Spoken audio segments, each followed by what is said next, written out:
suami memiliki kebutuhan, misalkan dia ingin membeli sesuatu atau membayar sesuatu, atau misalkan dia ingin membeli bagian warisan dari ahli waris yang lain di keluarga dia.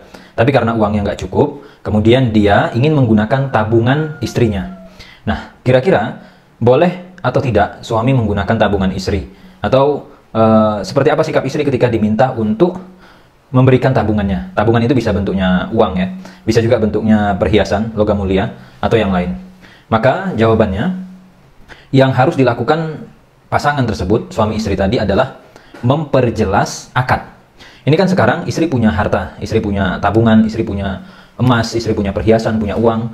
Ini milik istri. Bisa jadi dia dapat karena dia kerja, atau bisa jadi dia dapat karena pemberian orang tua, atau dia bisa dapat karena jualan, dan seterusnya. Nah, ini berarti milik dia. Kalau suami ingin menggunakan, maka harus jelas. Apakah istri menghibahkan ke suami, ngasih cuma-cuma ini untuk kamu, gitu kan? Atau yang kedua adalah utang. Oke, ini saya kasih ke kamu, tapi akadnya utang. Kamu harus bayar ke saya. Misalnya dikasih 500 juta, berarti itu utang suami ke istri, besok harus dibayar. Atau misalkan ketika istri menyerahkan, ternyata tanah misalkan atau objek yang dibeli tadi milik si istri, suami hanya sebagai perpanjangan tangan saja. Maka ini semua harus clear, harus jelas. Jangan nunggu ada konflik baru nanti sibuk.